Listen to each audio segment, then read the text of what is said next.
Sur Sud Radio jusqu'à 23h et on va récapituler tous les résultats de Top 14 et de Pro D2 avec Quentin Caménis parce qu'on le disait, on a déjà fait 15 heures d'antenne sur le rugby ce week-end, donc il y a eu beaucoup de matchs et beaucoup de résultats. Exactement, et on va démarrer donc avec le top 14 et des rencontres qui avaient lieu hier. Le match entre Bayonne et Pau et la victoire de la section paloise sur le score de 23-22 et le match nul entre Bordeaux et Clermont. Cet après-midi, le Castres Olympique s'est imposé à l'extérieur sur la pelouse du MHR sur le score de 21-19. Il y avait également donc de la Pro D2 ce week-end avec des matchs dès jeudi. Colomiers qui s'est imposé face à Carcassonne sur le score de 37-13. Vannes à domicile qui a perdu face à Biarritz sur le score de 16-14. Vendredi, Aurillac a battu Béziers 43-13. Valence Romand a battu Rouen 14-9. Grenoble a battu Soyons-Angoulême sur le score de 25-20. Nevers a battu Aix-en-Provence 23-19. Et hier soir, Perpignan s'est largement imposé sur la pelouse de Mont-de-Marsan 30-7. Et Montauban a battu Oyonnax 23-17. Avec ce score de cette victoire d'Oyonnax, ça c'est pour la Pro D2 et le top 14. Et oui, et on a vécu un Montpellier Castres de folie tout à l'heure et on aura le temps d'en parler. On va faire un point sur l'information multisport. Quentin, il y a eu des résultats en Ligue 1, il y a eu des résultats en quoi? En quoi d'autre? Ce que vous voulez, en Ligue 1 notamment, oui. Comme vous venez de le souligner, bien avec sûr. Des matchs comptants pour la 20e journée de Ligue 1 qui avait lieu aujourd'hui. Donc vous voyez maintenant? Non, mais je parle à tout le monde. Je m'adresse à tout le monde. Je suis quelqu'un de très ouvert. Je suis sûr que la Ligue 1 s'intéresse énormément Julien Thomas. Surtout que lui qui a prévu de s'installer en Bretagne. Il y avait un magnifique derby breton aujourd'hui entre Brest et Rennes. Et c'est Rennes qui s'est imposé à l'extérieur 2-1. Strasbourg a battu Saint-Etienne 1-0. Les Girondins de Bordeaux à l'extérieur se sont imposés 3-0 face à Nice. Nantes et Lens ont fait match nul 1-1. Et Lille s'est imposé face à Reims sur le score de 2-1 en fin d'après-midi. Coup d'envoi de la rencontre entre Lyon et Metz dans 53 minutes si mes calculs sont bons, ce sera à 21h. Voilà donc pour la Ligue 1. Il y avait également une info tennis qui est tombée aujourd'hui. Le patron de l'Open d'Australie, Greg Tilley, a assuré que le tournoi du Grand Chelem d'Australie débuterait bien comme il se doit dans un mois, et ce malgré le fait que 47 joueurs soient confinés en Australie, confinés dans leur chambre d'hôtel, pas d'entraînement, donc c'est assez compliqué pour eux. C'est quand même incroyable comment va se dérouler ce tournoi. En tout cas, l'organisateur du tournoi a affirmé qu'il débuterait bien à l'heure. Et puis on va terminer avec un petit cocorico, Alexandre, puisqu'il y a une Française qui a brillé aujourd'hui en Allemagne. C'est Julia Simon qui s'est imposée au biathlon lors de la Mastart d'Oberhof. C'est le deuxième succès de sa carrière en Coupe du Monde de biathlon, donc à Julia Simon. Félicitations. Félicitations, bravo. Félicitations. On décernera tout à l'heure les félicitations, les compliments, les avertissements qui seront terribles aujourd'hui. Je vous le dis très clairement, ils seront terribles aujourd'hui, les avertissements. Ça va dépoter sévère. Ça c'est une certitude. On a un très très joli programme ce soir sur notre antenne. On évoquera évidemment aussi ce Racing Toulon avec Thibaut Martinez-Delquiro du côté de la Paris La Défense Arena, avec des compositions qui font rêver tout simplement du côté de la Paris La Défense Arena. On va avoir un choc de rêve. On l'espère ce soir sur Sud Radio. On vous offre ça évidemment. On évoquera aussi des news très importantes, des news très intéressantes, et on va les développer dès maintenant avec la première news de ce week-end. Quel est pour vous l'événement du week-end rugby? Je vous pose souvent cette question, Julien Thomas et Philippe Spanghero. J'ai plusieurs propositions. On va attaquer par la première, le tournoi Destination qui est donc qui a cédé une partie de sa propriété commerciale, notamment dans l'utilisation des droits et de l'image, à CVC. C'est désormais officiel. La Fédération française de rugby a communiqué qu'elle allait dans ce sens-là. Philippe, explique-nous quand même, parce que moi je ne suis pas un spécialiste, je ne veux pas dire de bêtises, mais c'est quelque chose d'historique qui s'est passé aujourd'hui. Enfin hier, pour le coup. Oui, c'est quelque chose d'historique parce que, a priori, va se formaliser dans les prochaines semaines l'arrivée officielle d'un fonds d'investissement à la tête d'un produit commercial majeur du rugby mondial, à savoir le tournoi Destination. Alors, il y a une information qui passe un peu plus à l'as, mais qui est quand même importante, c'est que CVC interviendra aussi dans la gestion des droits des tournées d'automne, qui sont quand même un business en Europe en temps normal, hors période Covid. Donc, ça dépasse quand même le simple cadre du tournoi Destination, parce qu'il y a des enjeux aussi sur ces tournées d'automne, en termes notamment de droits télé, de marketing. Et donc, oui, c'est un tournant de notre sport. CVC, on l'a dit il y a quelques semaines, a fait ses armes dans le sport avec la Formule 1 avec succès, sans faire de bruit, mais en construisant un modèle très solide avec une évolution très importante de l'économie de ce sport et des droits télé. Donc espérons que ça serve le rugby européen d'abord et puis le rugby mondial ensuite. Mais en tous les cas, c'est une nouvelle importante qui va donner une bouffée d'oxygène cruciale à toutes les fédérations européennes qui jouent le Six Nations pour les prochaines années, puisque c'est la somme de 300 millions d'euros qui va être payée par CVC sera débloquée annuellement sur 5 ans et donc va permettre de réinjecter beaucoup d'argent dans l'économie du rugby européen et aux fédérations de soutenir des clubs en grande souffrance. Est-ce que CVC est un ami qui nous veut du bien, Philippe ? Honnêtement, je crois pas que CVC nous veuille du mal. D'abord parce que... Mais est-ce qu'ils sont là pour faire du sentiment ?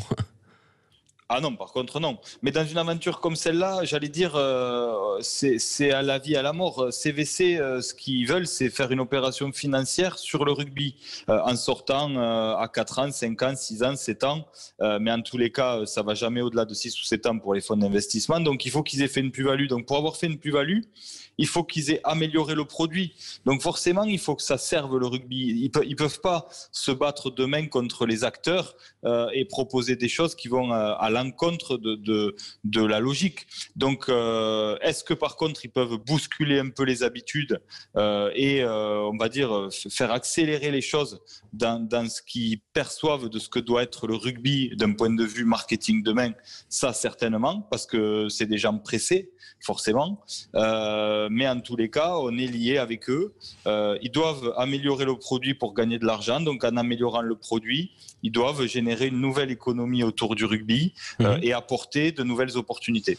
Ouais, est-ce que Julien, toi, tu es inquiet? Ouais. Est-ce que tu as une inquiétude autour de ça? Parce qu'effectivement, améliorer le produit, ça veut dire le rendre peut-être plus rentable, amener plus d'argent, voilà, créer un écosystème qui fonctionnerait peut-être mieux. Mais est-ce que ça peut aller à l'encontre, par exemple, tout simplement de l'historique? Parce que le tournoi Destination, c'est ultra historique. Et quand on entend parfois que l'Afrique du Sud pourrait l'intégrer, que d'autres nations pourraient en sortir ou l'intégrer, est-ce que l'économie, le gain économique peut aller à l'encontre des traditions et de l'histoire que représente le tournoi? D'accord avec toi, Alexandre, c'est-à-dire qu'il y a des valeurs ancestrales, on va dire, sur le tournoi, mais par contre, il faut vivre avec son temps. Je pense que peut-être cette entrée d'argent qui permettra aussi aux autres nations. Et ma question était surtout à Philippe. Bien sûr, le premier pays, la première fédération qui doit valider, ça serait bien sûr la FFR, parce que c'est elle qui est la plus grosse sur ce tournoi Destination. Et les autres écuries, et comme le Pays de Galles, l'Irlande et l'Écosse, vont pas dire non à ce rendement, on va dire, financier, mais elles doivent valider quand même le projet. Donc, est-ce que l'on fait ou ça va se faire? Et s'il y en a une qui dit non, ce qui m'étonnerait, mais comment ça se passerait? Est-ce qu'il y a des garde-fous pour protéger l'institution? Voilà. L'institution, bien sûr. En l'occurrence, il faut comprendre quand même que les fédérations se regroupent sous une organisation commerciale pour le Six Nations, mais elles ont leur vie propre. En tombant d'accord sur un deal pour des revenus liés aux Six Nations, qui est la source de revenus principale de toutes les fédérations, c'est une chose. Mais CVC n'aura pas son mot à dire et n'aura pas un pied dans chacune des fédérations. Donc tout ça reste étanche.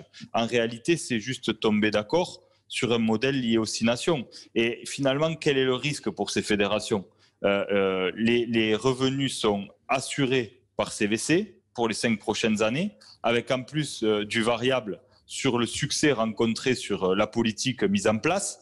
Donc, je ne vois pas comment une des fédérations pourrait s'opposer à ça, sans compter qu'encore une fois, tu parlais de la fédération française qui est grosse, Julien, mais la plus grosse vraiment d'un point de vue du poids économique, c'est l'Angleterre. Et on sait que les décisions du rugby mondial, elles sont prises là-bas. Le président de World Rugby est Bill Beaumont, l'anglais.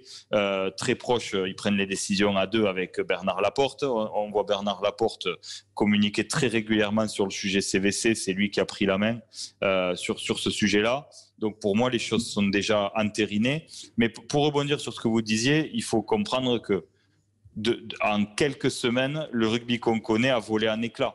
On a grandi avec le rugby du Nord, le rugby du Sud. Tout ça, dans quelques semaines, ça n'existe plus. Aujourd'hui, des acteurs monstrueux sont rentrés des deux côtés, dans les deux hémisphères. On a encore vu une information importante aujourd'hui. Et on va en parler dans un instant. Avec un partenariat stratégique qu'on déroulera tout à l'heure entre le Stade français et les Stormers. Les Sud-Africains ont déjà rejoint le rugby européen. On est dans une révolution du rugby tel qu'on le connaît pour faire table rase de ce qu'on a connu jusqu'à présent, pour créer un nouvel écosystème, pour que tous ces acteurs qui ont des attentes de retour sur investissement rapide trouvent un marketing qui leur permette de générer des revenus importants à très court terme. Ouais, et moi j'ai une question un peu provoque pour toi là, Philippe. Tu vois, je me mets à la place d'un auditeur, et puis même de ce que je suis vraiment un amoureux de ce sport et des clubs français, des clubs aussi amateurs français. Est-ce qu'on n'ouvre pas, est-ce que CVC ne va pas mettre un pied dans la porte et tout rafler sur son passage derrière? Est-ce qu'on va pas subir une sorte d'OPA hostile sur tous les championnats européens, et notamment le championnat de France, et que ça modifie en profondeur ce que le modèle français est aujourd'hui? Alors, c'est délicat à dire. Une OPA hostile sur le principe, c'est quand c'est subi. Là, en l'occurrence, on est allé les chercher, ces gens-là. Oui, mais ça peut être subi pour le supporter de rugby qui veut pas ça, par exemple. Tu vois ce que je veux dire? Non, je comprends, mais la vraie complexité de cette réflexion qu'on a en ce moment, c'est de savoir s'il y a d'autres solutions. Au niveau d'argent dont on parle pour restructurer et consolider les bases économiques de notre sport qui sont extrêmement fragilisées, quelles sont les solutions? Donc aujourd'hui, ces acteurs-là, notamment CVC, n'a pas fait de mal concrètement à la Formule 1. Silver Lake, il n'y a pas d'écho particulier. Silver Lake, on le rappelle, c'est le fonds d'investissement. Silver Lake, c'est le fonds qui vient de faire parler de lui récemment, qui va formaliser un partenariat avec les All Blacks et qui est rentré dans le sport en 2016 autour du MMA, qui a ensuite pris une participation dans le groupe qui détient Manchester City. Donc, de toute façon, j'allais dire, c'est la logique des choses. Le rugby est devenu professionnel, des enjeux financiers importants gravitent autour de notre sport. Donc c'était la logique des choses. Ce sur quoi je pense il faut qu'on soit un peu vigilant, c'est que comme notre club, notre sport est extrêmement fragilisé en ce moment, il peut y avoir en effet des fonds qui viennent là par opportunité, sans aucune connaissance du sport, qui viennent essayer de faire un coup. On a vu il y a quelques semaines la Ligue commencer à réfléchir aussi à cette option, de céder une partie de ses droits pour aider les clubs en difficulté. La discussion visiblement a été occultée et n'est plus sur la table, mais de toute façon on s'oriente vers ça. Et ce que ça va changer pour moi en profondeur, c'est une révolution des calendriers et de ce modèle nord-sud dans lequel une harmonisation mondiale de l'échiquier de notre sport. Un tout dernier mot là-dessus, Philippe, de façon assez concise. Est-ce que l'arrivée de fonds d'investissement dans un sport, c'est un point de non-retour? C'est-à-dire qu'à chaque fois, on ne reviendra plus jamais à l'ancien modèle? Pour moi, oui. Parce que, vu les sommes dont on parle, si vous voulez, si on va au bout de la réflexion pour finir, CVC qui a mis 300 millions d'euros sur la table, ils vont espérer ressortir avec 400 ou 500. Et ce sera un autre fonds d'investissement derrière qui va vouloir reprendre le flambeau, quoi. Forcément, il n'y a pas un acteur privé, à part un fonds d'investissement, qui a capacité à mettre 500 millions d'euros sur la table. Et même si demain, les fédérations concernées voulaient reprendre leur autonomie, elles sont incapables de racheter au montant dont il sera question.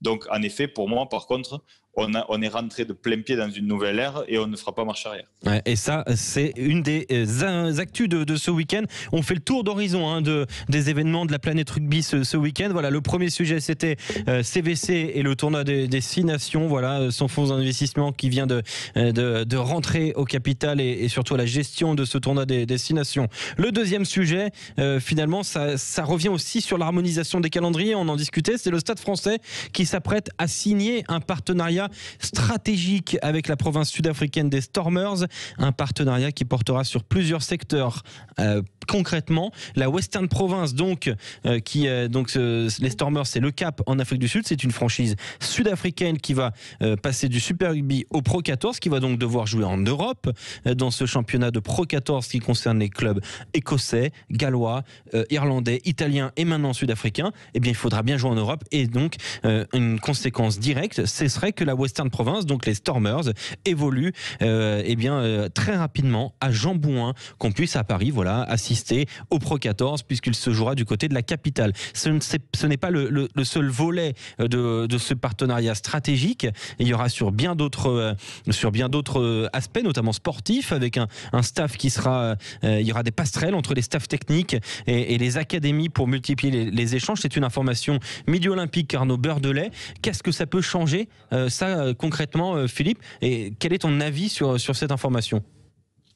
Mon avis, c'est que c'est une information intéressante parce que, en toute humilité, mais il y a 4 ans, on avait amorcé ces discussions-là avec le Racing et les Sharks quand j'avais organisé un match, une tournée avec ces 2 équipes à Hong Kong, parce qu'on s'est rendu compte finalement que les staffs et les acteurs se connaissaient très peu, échangeaient très peu sur les problématiques des uns et des autres, et que c'était facile à faire parce que les Sud-Africains particulièrement sont agréables à travailler parce qu'ils jouent dans un championnat dans lequel il n'y a aucune pression sportive. Ils n'ont pas peur de leurs concurrents. Ils sont beaucoup plus dans l'échange que nous ici en Europe. Et donc, on avait vu en effet des vraies synergies avec les staffs sur les académies, sur même des pré-potentiels de joueurs, parce que étant sur le même fuseau horaire, c'est très simple, en connaissant bien les joueurs, d'avoir à disposition un joueur en joker médical en urgence pour pallier à une blessure grave. Donc on avait eu ces échanges qui n'étaient pas allés au bout, mais je trouve ça très pertinent. Encore une fois, c'est pour rapprocher les visions et les modèles économiques. Il y a un point d'interrogation pour moi, parce que je travaille toujours avec les Sharks et on est sur ces mêmes sujets, c'est de jouer tous les matchs en France en lieu et place de les jouer à domicile au Cap. Ça pose quand même un gros problème marketing, parce qu'une partie importante des revenus proviennent des sponsors, et quand même une partie des sponsors viennent d'Afrique du Sud. Donc la question, c'est de savoir qu'est-ce qu'on leur vend s'il n'y a aucun match en Afrique du Sud. Puisque quelque part aujourd'hui l'économie du rugby elle repose sur les loges, on le dit souvent, l'hospitalité. Est-ce qu'on peut imaginer publiques que les Stormers jouent leur grand match, leur très grand match au Cap? D'ailleurs ils sont en train de changer de stade parce qu'il faut quand même le signaler, la Western Province est en grande galère financière, ne peut plus se permettre de garder son stade qui était exclusivement dévoué rugby, et d'ailleurs va devenir tout simplement un projet immobilier. Ils sont obligés d'intégrer le stade de football du Cap, là où par exemple il y a eu la Coupe du Monde de football, et donc on peut imaginer que peut-être que les très grands matchs soient joués dans cet immense stade du Cap, et que les matchs, on va dire, plus classiques soient joués à Paris. Oui, en tout cas, je leur laisse. En Afrique du Sud, par exemple, tu vois. Bien sûr, je leur laisse le sujet parce que j'ai travaillé là-dessus, moi, d'un point de vue marketing avec les Sharks. Après, c'est un casse-tête quand même. Parce ils se lancent dans quelque chose de fou, là. Mais ça m'étonnerait pas, je veux pas m'avancer, mais ça m'étonnerait pas que très vite, une annonce sorte disant que le propriétaire du Stade français devient actionnaire des Stormers. Parce que pour moi, ce partenariat stratégique, c'est une première étape à autre chose. Donc, c'est un peu comme l'arrivée des fonds d'investissement dans le rugby, quoi. C'est la première étape à autre chose, quoi. C'est peut-être même déjà dans les tuyaux, mais je trouve ça très intelligent. Je vous dis, il y a 4 ans, j'avais anticipé ça parce que j'y voyais très très peu d'inconvénients, si ce n'est le problème côté français lié au GIF, qui faisait qu'on ne pouvait pas trop intégrer de joueurs étrangers. Mais à part ça, il n'y avait que des avantages. On était en concurrent en rien. Donc, en effet, mais c'est, encore une fois, ça contribue à ce qu'on disait précédemment, à savoir le chamboulement de notre modèle tel qu'on l'a construit depuis son origine, qui vole en éclats là, en quelques jours seulement. Toi, Julien, comment tu vois ce rapprochement entre le Stade français et les Stormers et les conséquences concrètes qu'on vient de citer? Et les conséquences, bien sûr, moi, c'est surtout sur le côté sportif. Ce que je ne comprends pas, et peut-être Philippe a les réponses, c'est pourquoi cette nation sud-africaine, où on est tant accroché, et quand je vois que j'ai pu vivre un club du MHR qui a eu toujours des rapports assez étroits avec cette nation, et surtout, quand il y a... parce que j'ai vu quand même quelques articles, ils veulent faire un partenariat stratégique, donc forcément c'est pour développer autre chose derrière, comme vous parliez, mais surtout sportivement, en France et le top 14, avec le virus, où on ne sait pas où on va, avec le nombre de gifs qui augmente sur les feuilles de match, à part pour juste échanger sur un rugby, voilà, et prendre de l'expérience dans les staffs et faire revenir. Mais je ne vois pas comment on peut avoir un développement entre deux nations, alors qu'il y a des contraintes justement d'étrangers maintenant sur nos feuilles de match et notamment dans les centres de formation, et une pépinière française qu'on doit développer. Voilà, je ne vois pas au niveau sportif qu'est-ce qu'il y a comme intérêt majeur. Philippe.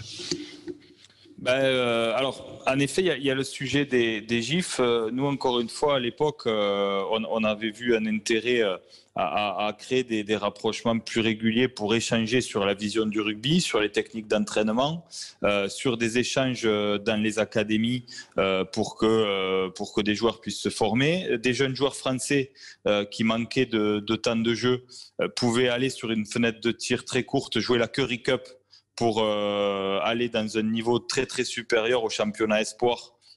Pour voir si il franchissait le cap ou pas. Ça permettait beaucoup de souplesse. Encore une fois, être réactif sur des jokers médicaux, parce qu'en se connaissant bien, en ayant des échanges quasi quotidiens sur les joueurs, en ayant un regard très, très précis sur les staffs, ça permettait aussi de répondre à des besoins très court-termistes pour les clubs français.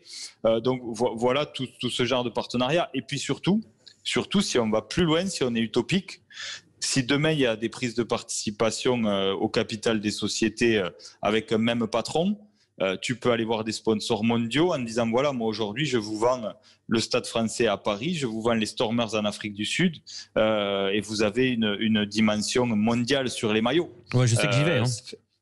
Voilà. Le jour où il y a les Stormers qui jouent, je sais pas, le Leinster ou le Munster à Paris, j'y vais. Je te le dis vraiment, j'y vais. Oui. Donc de toute façon,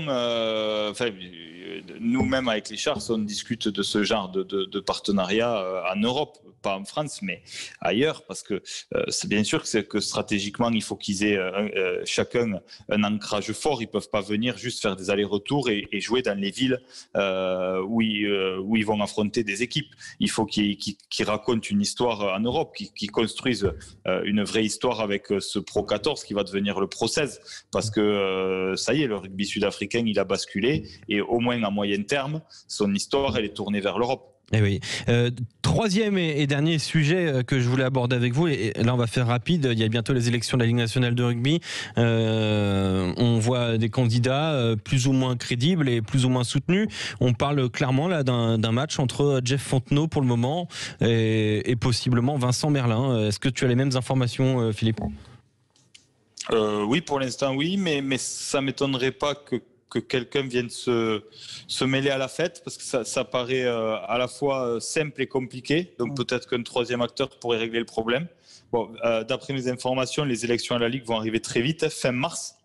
Donc vous vous rendez compte de quoi on parle. On ne sait même pas encore qui est candidat.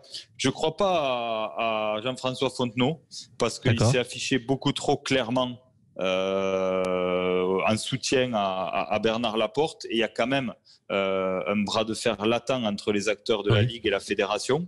Il y a 30 votants, la top 14 et la Pro D2. Donc je crois que majoritairement les clubs ont envie de préserver l'institution qu'est la Ligue, et ont très peur d'une même mise de la Fédération sur l'institution qu'est la LNR. Donc je pense que Jean-François Fontenot fait plus peur que ce qu'il donne envie de voter pour lui. Donc j'y crois moins. Pour l'instant, pour moi, c'est Vincent Merlin qui tient la tête. Il y a eu une réunion entre présidents du top 14 en début il y a quelques jours, où des gens se sont prononcés. Il y a eu un article du Midi Olympique qui a remis en question la candidature de Vincent Merlin, mais je crois que dans les jours qui arrivent, le téléphone va beaucoup sonner.